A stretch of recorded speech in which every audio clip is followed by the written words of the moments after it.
The complete works of Swami Vivekananda, Volume 2. The idea of a universal religion. How it must embrace different types of mind and methods. Wheresoever our senses reach, or whatsoever our mind imagine, we find therein the action and reaction of two forces.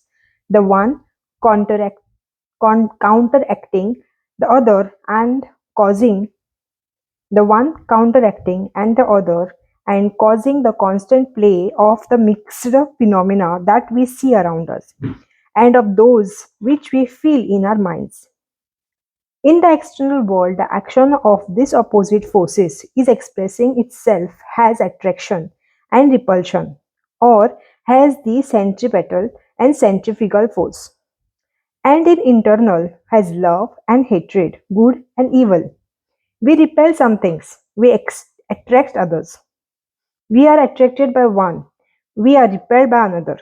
Many times in our lives, we find that without any reason whatsoever, we are, as it were, attracted towards certain person. At some time, similarly, we are repelled by others. This is patent to all, and the higher the field of action, the more potent, the more remarkable are the influence of these opposite forces. Religion is the highest plane of human thought and life, and herein we find that the working of these two forces that been most marked, the intense love that humanity been has ever known, has come from religion, and the most diabolic hatred that humanity has known has also come from religion. The noblest words of peace that the world has ever heard have come from men on the religious plane, and the bitterest denunciation that the world has ever known has been uttered by religious men. The higher the object of any religion, and the finer its organization, the more remarkable are its activities. No other human motive has deluded or deluged the world with blood so much as religion. At the same time, nothing has brought into existence so many hospitals and asylums for the poor. No other human influence has taken such care, not only of humanity but also of the lowest of animals as religion has done. Nothing makes us so cruel as religion. Nothing makes us so tender as religion.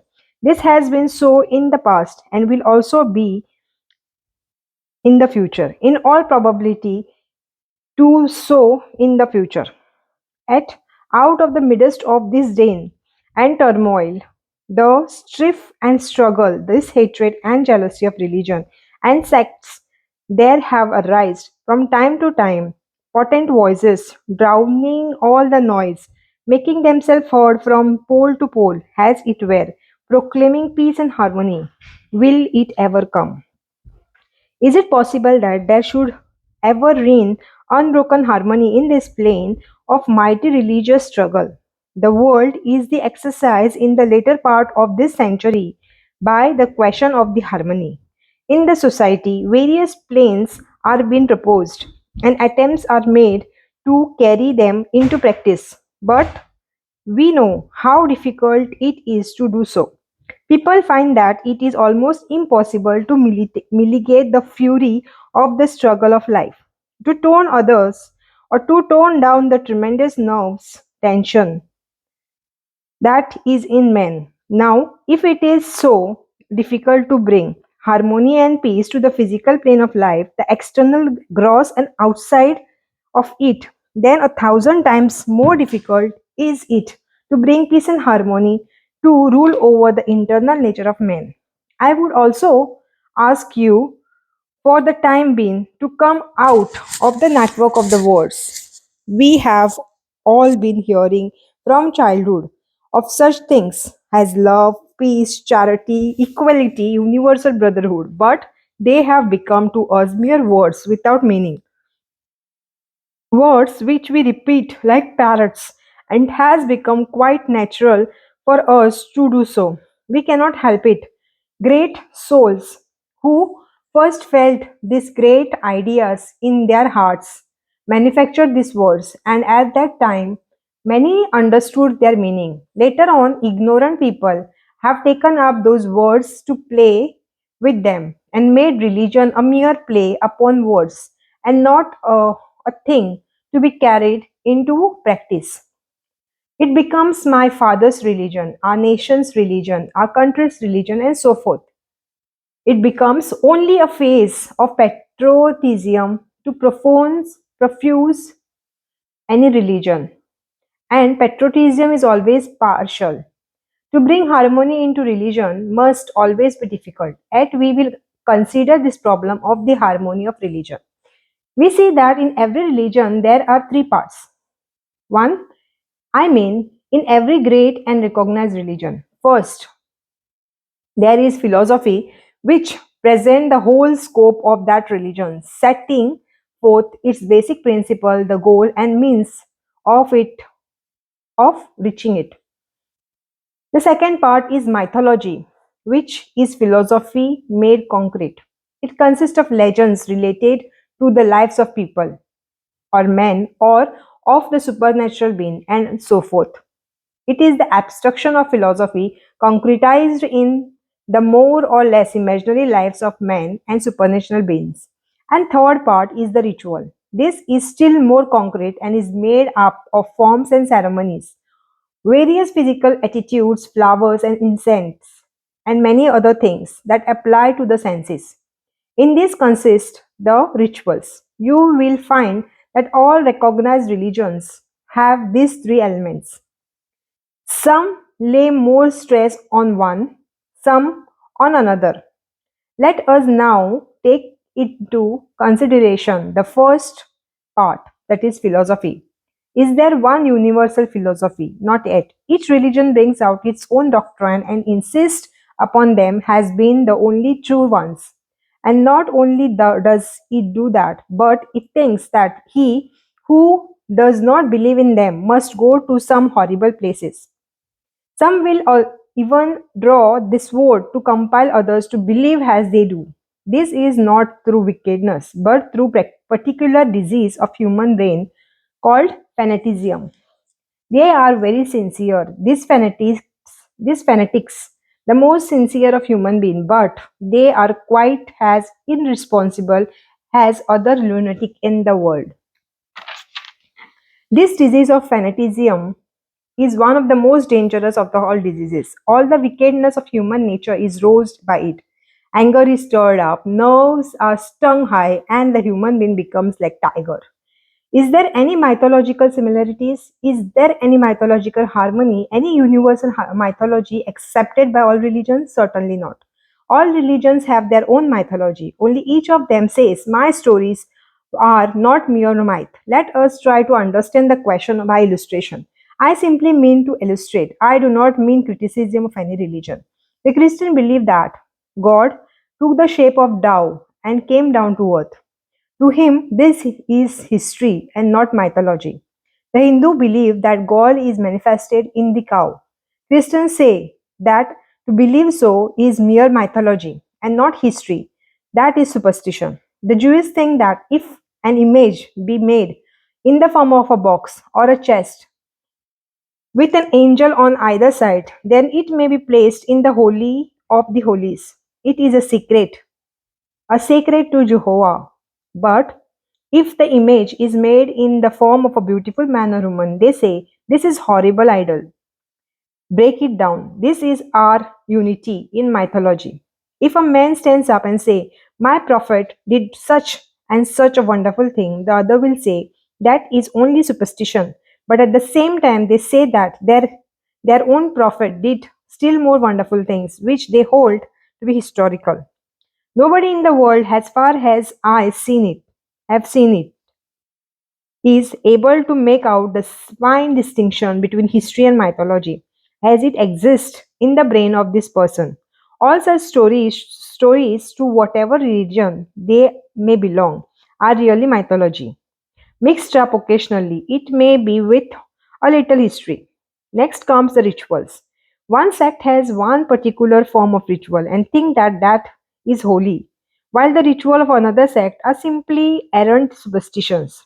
If one sect worships a particular sort of symbol, another sect says, "Oh, it is horrible." Take, for instance, a general form of symbol. The phallus symbol is certainly the sexual symbol, but gradually that aspect of it has been forgotten, and it stands now as a symbol of the Creator. Those nations which have this as their symbol never think of it as the phallus. It is just a symbol, and there it ends. But a man from another race or creed sees in it nothing but the phallus and begins to condemn it. At the same time, he may be doing something which is to the so-called phallic worshippers appears most horrible. Let me take 2 points for illustration: the phallus symbol and the sacrament of the Christian. To the Christian, the phallus is horrible, and to the Hindu, the Christian sacrament is horrible. They say that the Christian sacrament, the killing of men and eating of his flesh and drinking of his blood to get the good qualities of that man, is cannibalism. This is what some of the savage tribes do. If a man is brave, they kill him and eat his heart because they think that it will give them the qualities of courage and bravery possessed by that man. Even such a devout Christian as Sri John Lubbock admits this and says that the origin of this Christian symbol is in this savage idea. The Christian, of course, do not admit this view of its origin, and what it may imply never comes to their mind. It stands for holy things, and that is all they want to know. So, even in the rituals, there is no universal symbol which can command general recognition and acceptance. Where where then is any universality? How is it possible then to have a universal form of religion? That, however, already exists, and let us see what it is. We all hear about universal brotherhood and how society stands up specially to preach this. I remember an old story. In India, taking wine is considered very bad. There were two brothers who wished one night to drink wine secretly, and their uncle, who was a very orthodox man, was sleeping in a room quite close to theirs. So before they began to drink, they said to each other, "We must be very silent or our uncle will wake up." When they were drinking, they continued repeating to each other, "Silence, uncle will wake up," each trying to shout the other down. And as the shouting increased, the uncle woke up and came into the room and discovered the whole thing. Now, we all shout like this drunken man, universal brotherhood. We are all equal. Therefore, let us make a sect. As soon as you make a sect, you protest against equality, and equality is no more. Mohammedan talks of universal brotherhood, but what comes out of that is reality. Why? Anybody who is not Mohammedan will not be admitted into the brotherhood. He will more likely have his throat cut. Christian talk of universal brotherhood, but anyone who is not Christian must go to the place where he will be eternally barbecued. And so we go on in this world in our search after universal brotherhood and equality. When you hear such talk in the world, I would ask you to be little reticent, to take care of yourself, for behind all this talk is often the intense, intense selfishness. In the winter, sometimes a thunder cloud comes up. It roars and roars, but it does not rain. But in the rainy season, the cloud speaks not, but delude the world with water. So, those who are really workers and really feel that at heart the universal brotherhood of men do not talk much, do not make little sect for universal brotherhood, but they act, but their movement, their whole life show out clearly that they in true possesses the feeling of brotherhood for mankind, and that they have love and sympathy for all. They do not speak, they do and do live, and they live. They do and they live.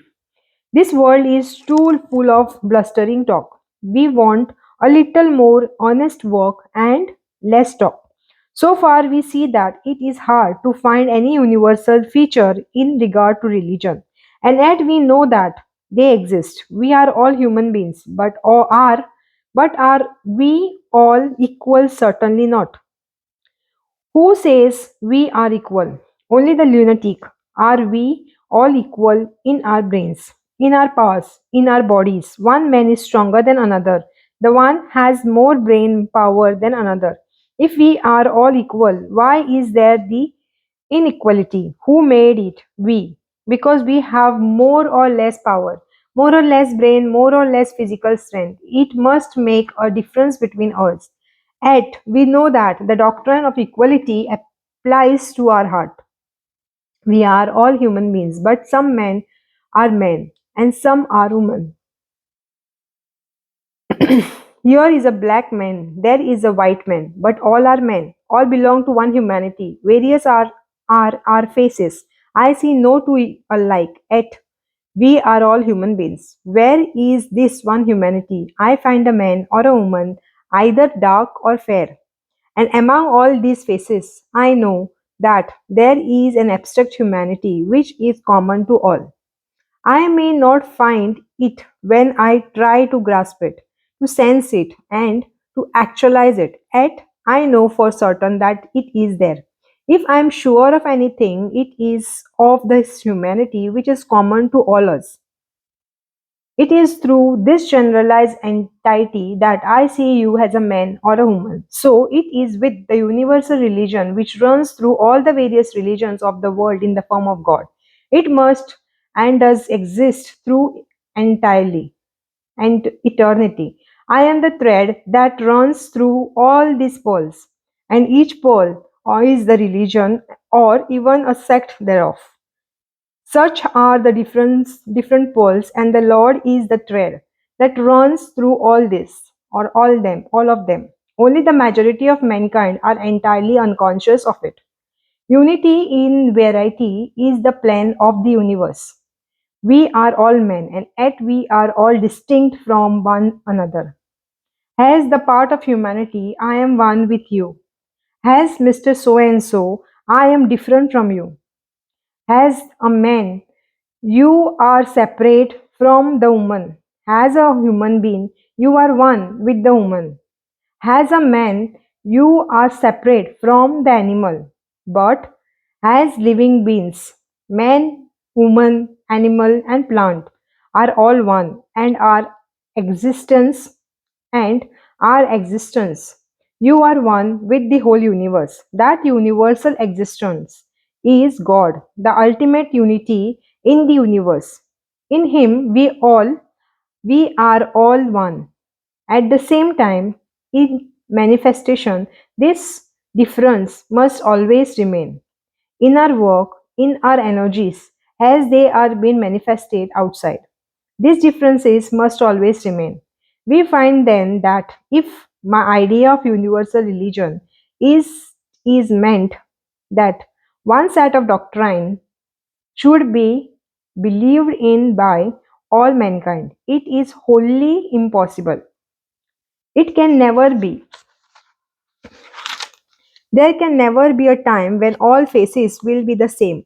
Again, if we expect that there will be one universal mythology, that is also impossible. It cannot be. Neither can there be one universal ritual. Such a state of things can never come into existence. If it ever did, the world would be destroyed because variety is the first principle of life. What makes us formed beings? Differentiation.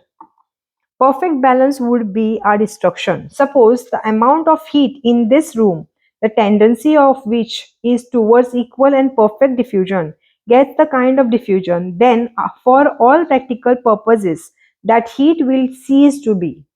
What makes motion possible in this universe? Lost balance. The unity of the sameness can come only when this universe is destroyed. Otherwise, such a thing is impossible.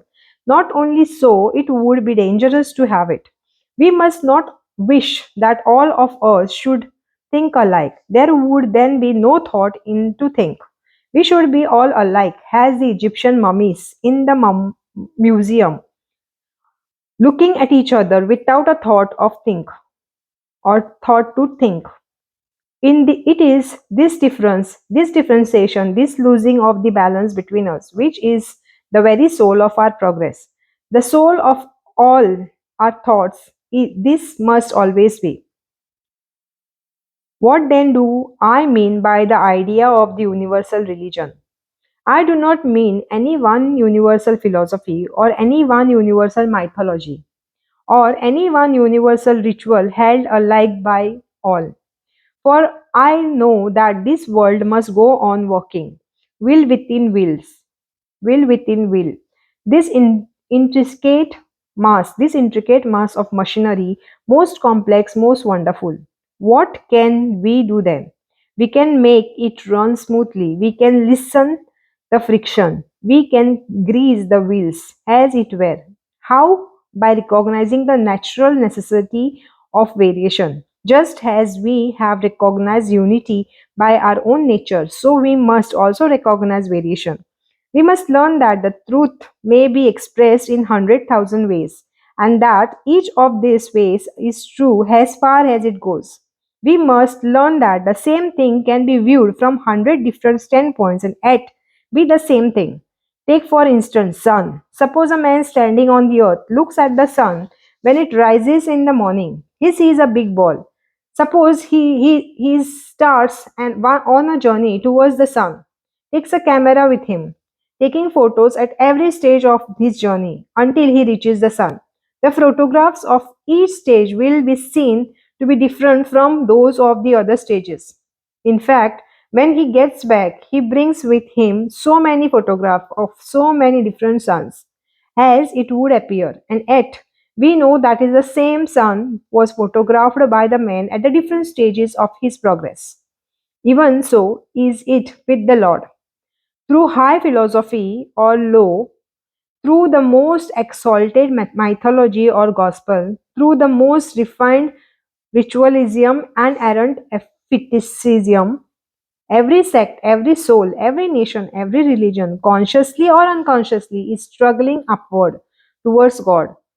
Every vision of truth that man has is the vision of him and of none else. Suppose we all go in a vision of him and none else. Suppose we all go with vessel in our hands to fetch water from lake.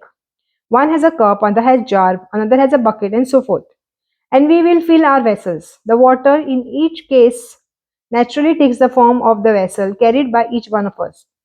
He who brought the cup has water in the form of cup. He who brought water from the jar in jar has the shape of the jar, and so forth. But in every case, water and nothing but water is in the vessel. So it is the case of religion. Our minds are like these vessels, and each one of us is trying to arrive at the realization of God. God is like the water filling these different vessels, and each vessel, the vision of God, comes in the form of the vessel. Yet He is one. He is the God in every case. This is only recognized or recognition of university or universality that we can get. So far, it is all right theoretically, but is there any way to practically working out of the harmony in religion? We find that this recognition that all the various views of religion are true has been very, very old. Hundreds of attempts have been made in India, in Alexandria, in Europe, in China, in Japan, in Tibet, and lastly in America, to fortunate a harmonious religion creed, to make all the religion come together in love. They have all failed because they did not adopt any practical plan. Many have admitted that all the religions of the world are right, but they show no practical way of bringing them together so as to enable each of them to maintain its own individuality in the conflicts.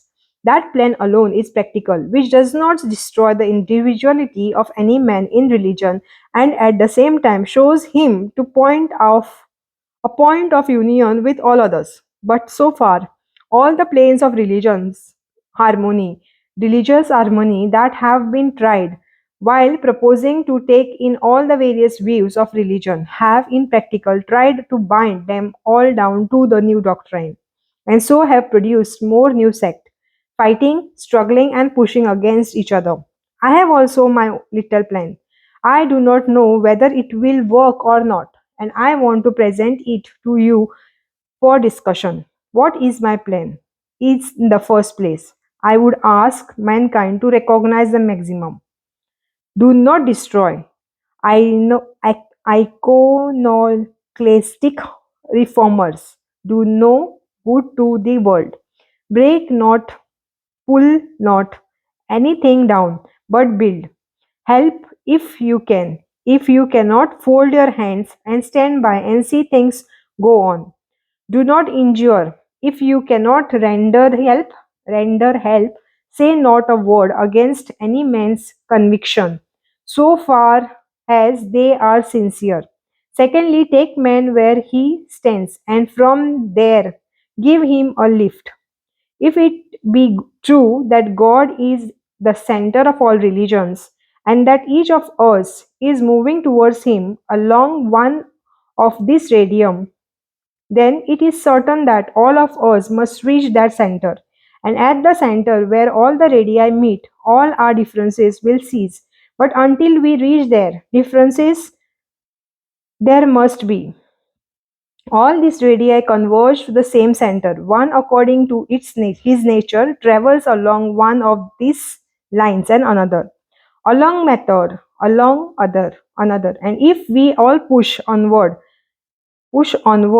along our own lines, we shall surely come to the center, because all roads lead to Rome. Each of us is naturally growing and developing according to his own nature. Each will in time come to know the highest truth, for after all, men must teach themselves. What can you do? What can you and I do? Do you think you have teach even a child? You cannot. The child teaches himself. Your duty is to afford opportunities and to remove the obstacle. A plant grows. Do you make the plant grow? Your duty is to put the hedge round it and see that no animal eats up the plant.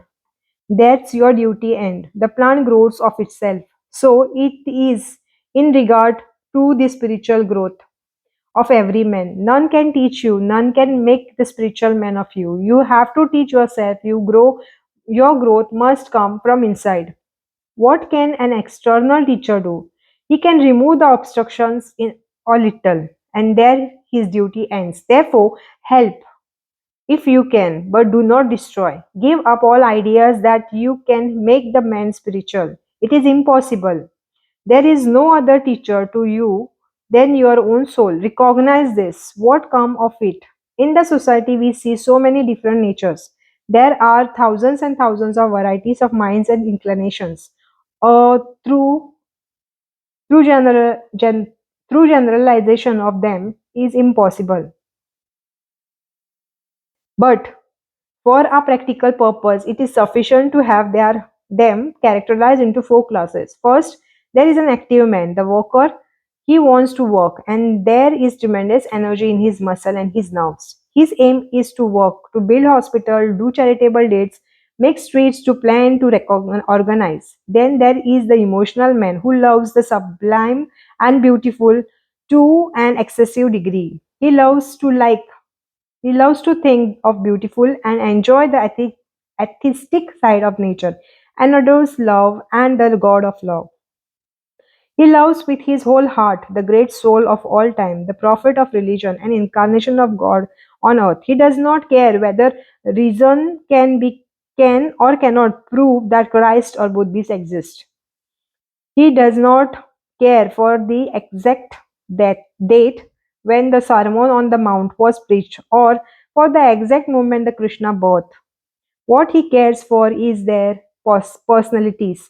They are lovable figures. Such is his idea. This is the nature of the lover, the emotional man. Then there is a mystic whose mind wants to analyze its own self, to understand the working of human mind, what the forces are that are working inside and how to know, manipulate, and obtain control over them.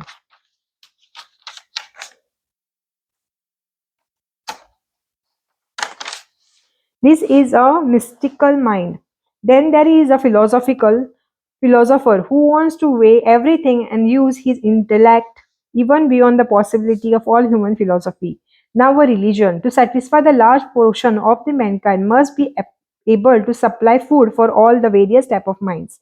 And where this capability is wanting, the existing sect all becomes one-sided. Suppose you go to a sect which preaches love and emotion. They sing and weep and preach love. But as soon as you say, my friend, that is all right, but I want something stronger than this, a little person, a little reason, a little philosophy. I want to understand things step by step and more rationally. They say, get out. And they not only say you to get out, but would send you to the other place if they would or they could. The result is that sect can only help people of the emotional turn of mind.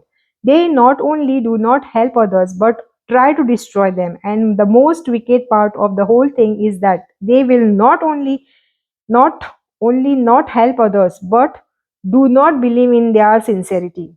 Again, there are philosophers who talk of the wisdom of India and the East and use big psychological terms 50 syllables long. But if an ordinary man like me goes to them and say, "Can you tell me anything to make me spiritual?" the first thing they would do would be to smile and say, "Oh, you are too far below us in your reason. What can you understand about spirituality?" These are high up philosophers. They simply show you the door. Then there are mystical sects who speak all sort of things about different planes of existence, different state of minds, and what the power of mind can do, and so on.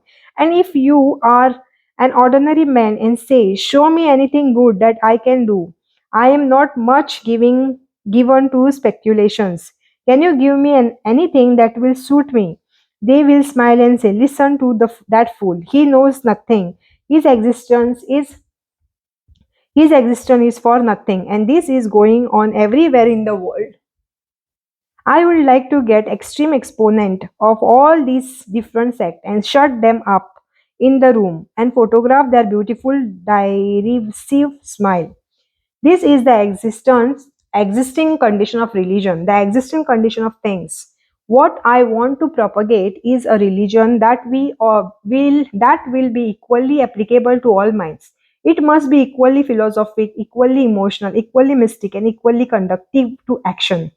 If professors from the college come, scientific men and physicists, they will quote reason. Let them have it as much as they want. There will be a point beyond which they will think they cannot go without breaking with reason. They will say this idea of God and salvation are superstitions and give them up. I say, Mr. Philosopher, this body of yours is a bigger superstition. Give it up. Don't go home to dinner or to your philosophic chair. Give up the body, and if you cannot, cry quarter and sit down. For religion must be able to show how to realize the philosophy that teaches us that this world is one and that there is but one existence in the universe. Similarly, if the mystic comes, we must welcome him. He be ready to give him the science of mental analysis and practically demonstrate it before him. And come, if emotional people come, we must sit, laugh, and weep with them in the name of Lord. We must drink the cup of love and become mad.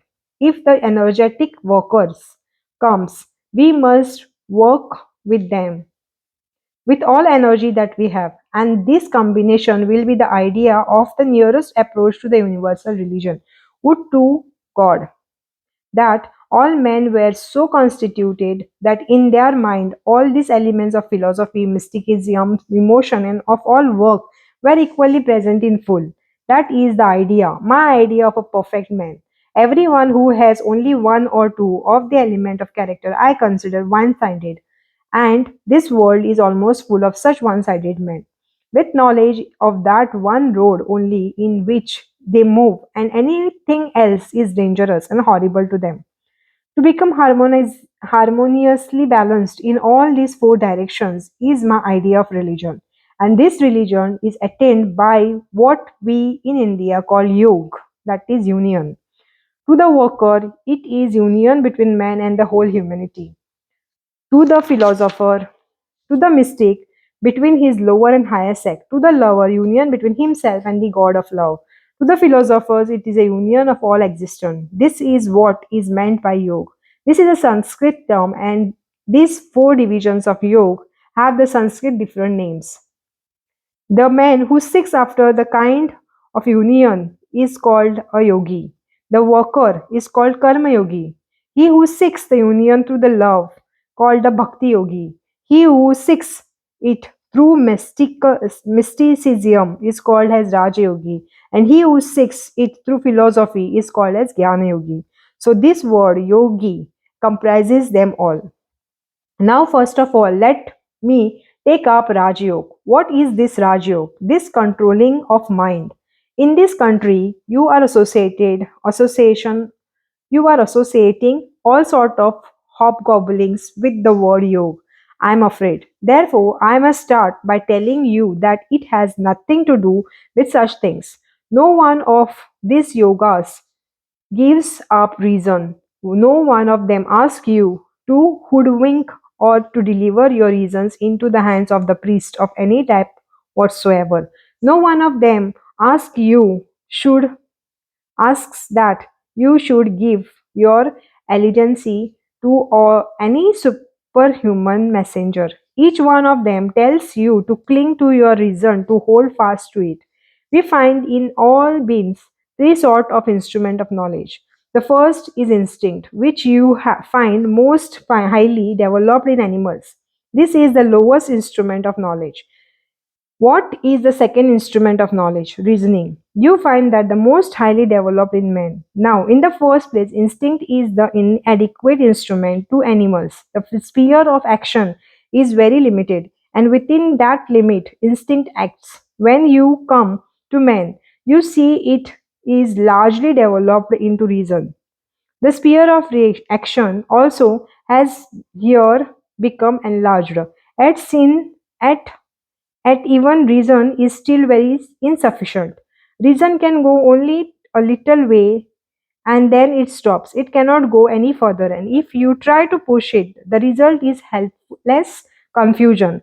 Reason itself becomes unreasonable. Logic becomes an argument in the circle.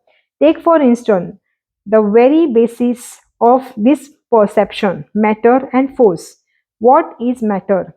That which is acted upon by force, and force that which acts upon the matter. You see the complication, what the logicians call seesaw, one idea depending on the other, and this again depends on that. You find a mighty barrier before reason, beyond which reasoning cannot go, yet it always feels impatient to get into the region of the infinite beyond. This world, this universe which our senses feel or our mind thinks is but an one atom, so to say, of the infinite projected onto the plane of consciousness, and within that narrow limit defined by the network of consciousness works our reason and not beyond. Therefore, there must be some other instruments to take us beyond, and that instrument is called as inspiration. So, instinct, reason, and inspiration are the three instruments of knowledge. Instinct belongs to animal, reasons to man, and inspiration to God man. But in all human beings are to be found. In a more or less developed condition, the germs of all these three instruments of knowledge. To have this mental instrument evolved, the germs must be there. And this must also be remembered that one instrument is a development of the other and therefore does not contradict it. It is a reason, It is reason that develops into inspiration, and therefore inspiration does not contradict reason, but fulfills it.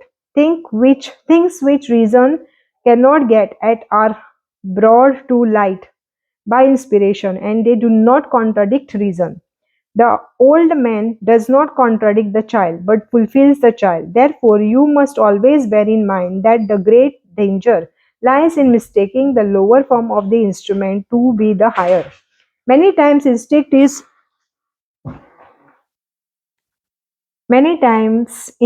is presented before the world as inspiration, and then come all the spurious claims for the gift of prophecy.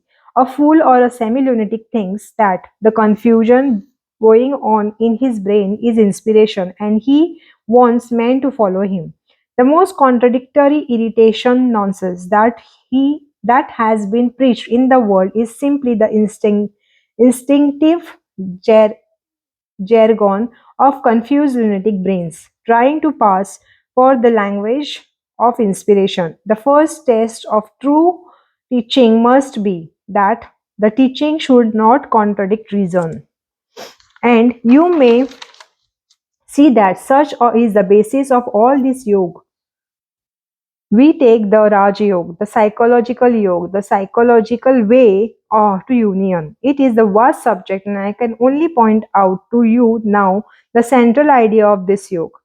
We have but one we have but one method of acquiring knowledge. From the lowest man to the highest yogi, all have to use the same method, and that method is what is called concentration.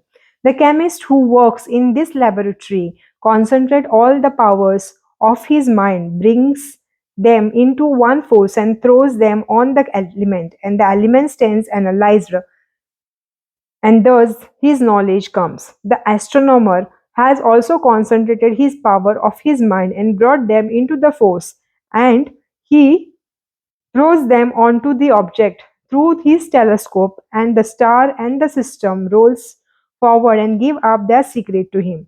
So it is in every case with the professors in his chair, the student with his book, with every man who is working to know. You are hearing me, and if my words interest you, your mind will become concentrated on them. And then suppose a clock strike, you will not hear it. On account to this concentration, and more you are able to concentrate your mind, the better you will understand me, and the more I concentrate my love and power, and more I concentrate my love and powers, the better I shall be able to give expressions to what I want to convey to you. The more this power of concentration, the more knowledge is acquired, because this is the one and only method to acquire knowledge. even the lowest shoe black Even the lowest shoe black, if he gives more concentration, will black shoes better.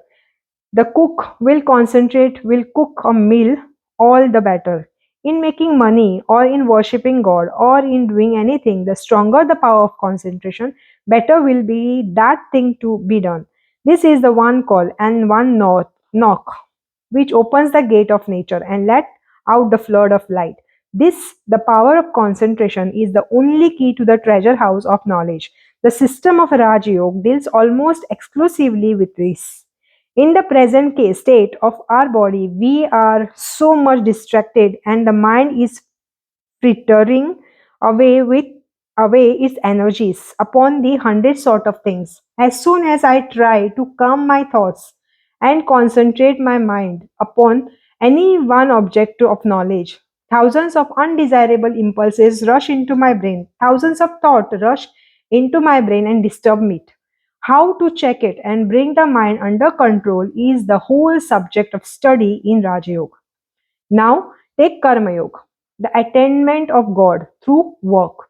It is evident that in the society there are many persons who seem to be born for some sort of activity or others, whose mind cannot be concentrated on the plane of thought alone, and who have but one idea, concentrated in work, visible and tangible. There must be a science for this kind of life too. Each one of us is engaged in some work, but the majority of us flitter away the great portion of our energies because we do not know the secret of work. Karma Yoga explains this secret and teaches where and how to work, how to employ to the greatest advantage the largest part of our energies in the work that is before us. But with the secret, we must take into consideration the great objection against work, namely that it causes pain. All misery and pain come from attachment. I want to do work. I want to do good to the human being, and it is 90 to 1 that the human being whom I have helped will prove ungrateful and go against me, and the result to me is pain. Such things deter mankind from working, and it spoils a good portion of work and energy of mankind.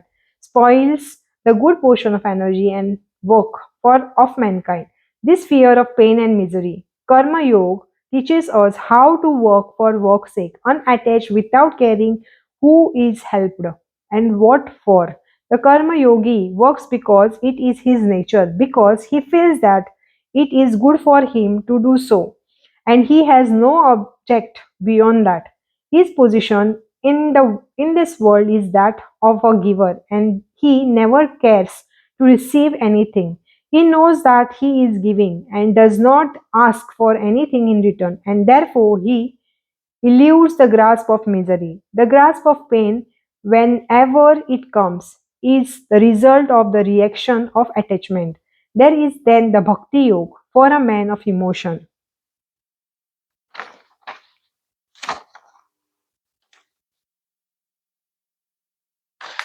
Then there is a bhakti yoga for a man of emotional nature, the lover. He wants to love God. He relies upon and use all sort of ritual, flower, incense, beautiful buildings, forms, and all such things. Do you mean to say they are wrong? One fact I must tell you: it is good for you to remember in this country, especially, that the world's great spiritual giants have all been produced only by those religious sects which have been in possession of a rich mythology and rituals. All sects that have attempted to worship God without any form or ceremony have crushed without mercy everything that is beautiful and sublime in religion.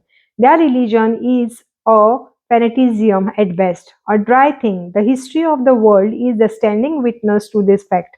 Therefore, do not decry these rituals and mythologies. Let people have them. Let those who so desire have them.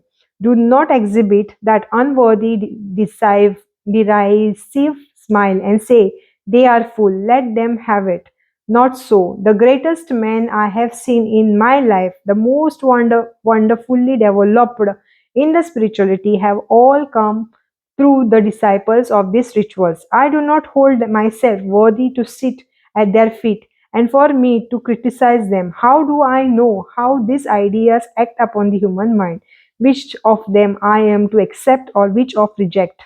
We are apt to criticize everything in the world without sufficient warrant. Let people have all the mythology they want and with its beautiful inspiration, for you must always bear in mind that emotional natures do not care for abstract definitions of truth.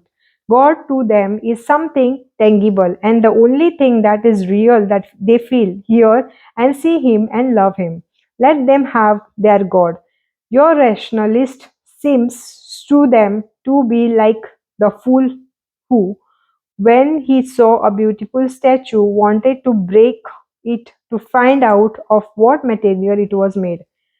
Bhakti Yoga teaches them how to love without any ulterior motives. Love God and loving the good because it is good to do so, not for going to heaven, nor to get children, wealth, or anything else. It teaches them that love itself is the highest recompense of love, that God Himself is love. It teaches them to pay all kind of tribute to God as a creator, the omnipresent, omniscient, almighty ruler, the father and the mother, the highest praise that can express Him. The highest idea that human mind can conceive to him is that he is the God of love. Wherever there is love, it is he. Wherever there is any love, it is he. Lord is present there. Where the husband kisses the wife, he is there in the kiss. Where the mother kisses his child, he is then kissed. Where the friends clasp hands, he, the Lord, is present as the friend, God of love. When the great man loves and wishes to help mankind, he is there giving freely his bounty out of his love to mankind. Wherever the heart expands, he is manifested. This is what is Bhakti Yoga teaches. And we lastly come to Jnana Yoga or Jnana Yoga, the philosophers, the thinkers. We would He would want to go beyond the visible. He is the man who is not satisfied with the little things of this world. His idea is to go beyond the daily routine of eating, drinking, and so on. Not even the teaching of thousands of the books will satisfy him. Not even all the sciences will satisfy him. At the best, they only bring this little world before him. Whatever what else will give satisfaction? Not even the myriads of systems of the world will satisfy him. They are of him but a drop in the ocean of existence. His soul wants to go beyond all that into the very heart of being. By seeing reality as it is, by realizing it, by being it, by becoming one with the universal being. That is the philosopher. To say that God is the father or the mother, the creator of this universe, is protector and guide, it's to him quite inadequate to express him to him. God is the life of his life, the soul of his soul. God is his own self. Nothing else remains which is not than God other than God.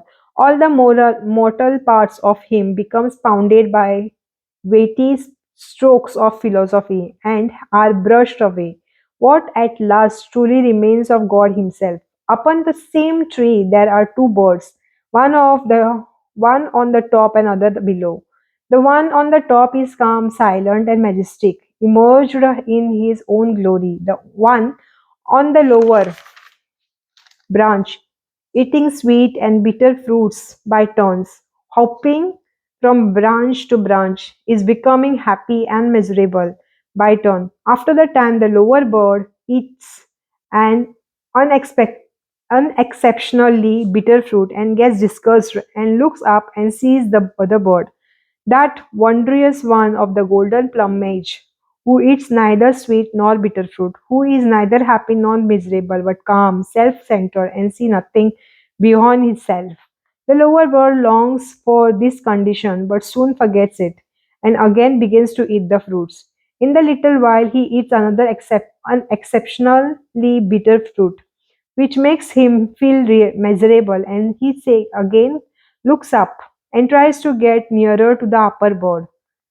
Once more he forgets, and after a time he looks up, and so on he goes again and again until he comes very near to the beautiful bird and sees the reflection of light from his plumage playing around his own body, and he feels a change and seems to melt away. Still nearer to he comes, and everything about him melts away, and at last he understands his wonderful change. The lower bird was, as it were, only the substantial looking shadow, the reflection of the higher. He himself was in essence the upper bird all the time.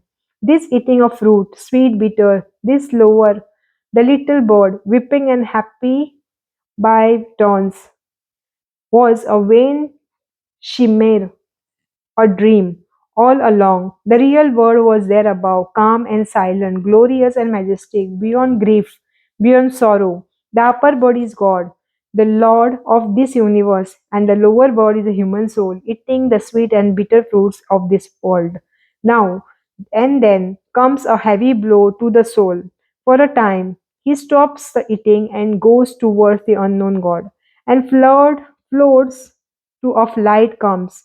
He thinks that this world is a vain show. Yet again the senses drag him down, and he begins as before to eat the sweet and bitter fruits of the world.